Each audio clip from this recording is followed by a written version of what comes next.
Mes sœurs, mes frères, bienvenue en cette méditation sur les textes de ce jeudi 2 novembre 2023 où nous faisons mémoire de nos fidèles défunts.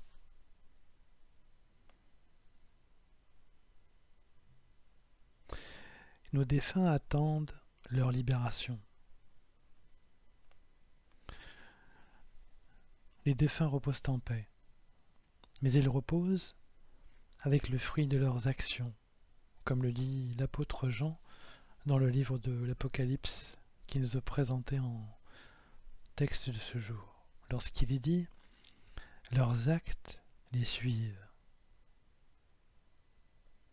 Ces actions ont été réalisées par eux ici-bas et sont plus ou moins orientées vers le bien.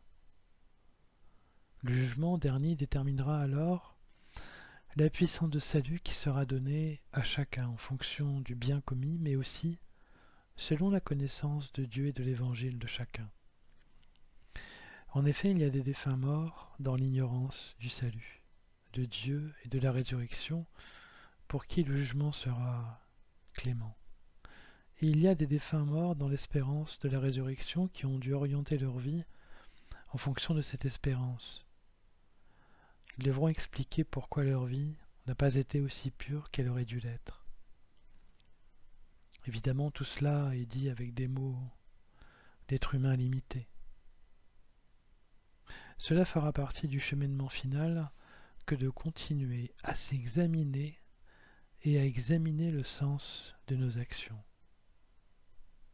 Dans toutes les situations, il est prévu que le salut soit donné normalement à tous, ce que rappelle l'apôtre Paul selon lequel, par l'obéissance d'un seul, la multitude sera rendue juste.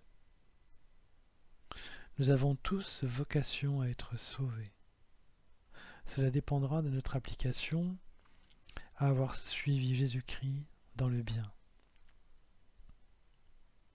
Au fond, ce ne seront pas nécessairement les réalisations de chacun qui seront examinées, mais bien plutôt les intentions des actions.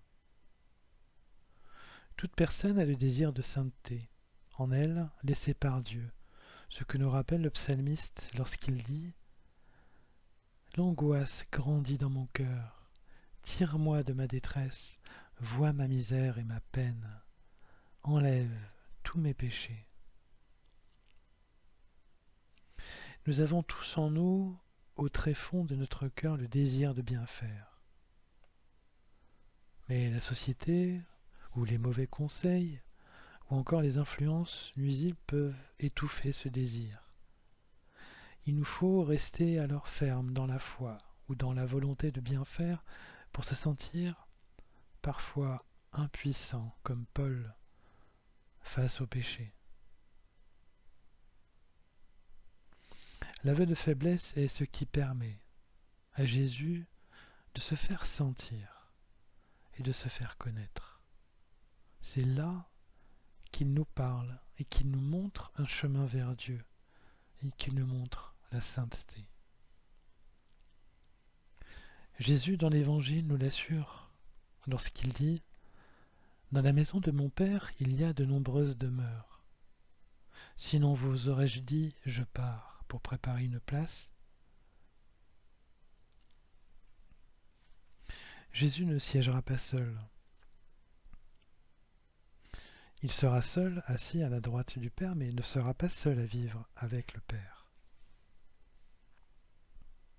Jésus parle ainsi devant la tristesse des apôtres, suite au dernier repas pris ensemble où il annonce sa passion prochaine et la trahison par l'un des leurs.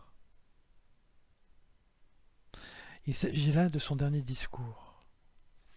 Il tente de les rassurer, de rassurer les apôtres, en leur faisant comprendre qu'ils le rejoindront après sa mort et qu'ils ne se quitteront plus. Nous connaîtrons ainsi tous la gloire de Dieu, pourvu que nous croyions en lui. Nos défunts fidèles sont morts dans l'espérance de cette gloire et l'attendent. Tous, mes sœurs, mes frères, les défunts et les vivants, tous nous avons cette espérance commune. Nous sommes tous associés à la gloire de Dieu et c'est ce qui nous relie pour former la communauté chrétienne. C'est cette union et cet objectif commun qui rend compte de la communion des saints. Les saints de cette vie présente, inconnus pour une grande part d'entre nous et en cours de sanctification, et les saints morts qui attendent le jour de la résurrection. Nous sommes tous tendus vers le jour du jugement où la gloire de Dieu sera dévoilée et le salut de notre vie sera totalement explicite. Voilà, mes sœurs, mes frères, pourquoi il est important de penser à nos défunts et de prier pour eux et pour leur libération. De la même manière, les saints morts, connus et inconnus pensent à nous et prient pour nous et pour notre salut. C'est ce qui nous unit, tous dans cette espérance, avec notre Seigneur et Sauveur, Jésus, le Christ.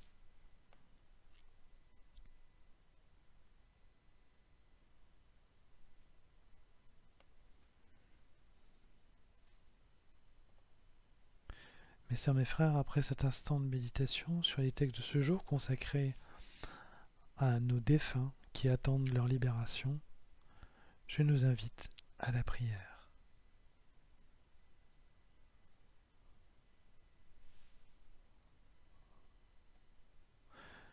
Ô Père céleste, tu as mis dans notre cœur la volonté de faire le bien et le désir de te connaître, pour que notre vocation s'accomplisse pour nos défunts. Par la divine grâce de ton Fils Jésus le Christ, nous sommes aussi en attente de notre libération. C'est ce qui unit toute l'humanité. Quelles que soient les actions faites, tu nous montres le chemin de la sainteté par Jésus-Christ.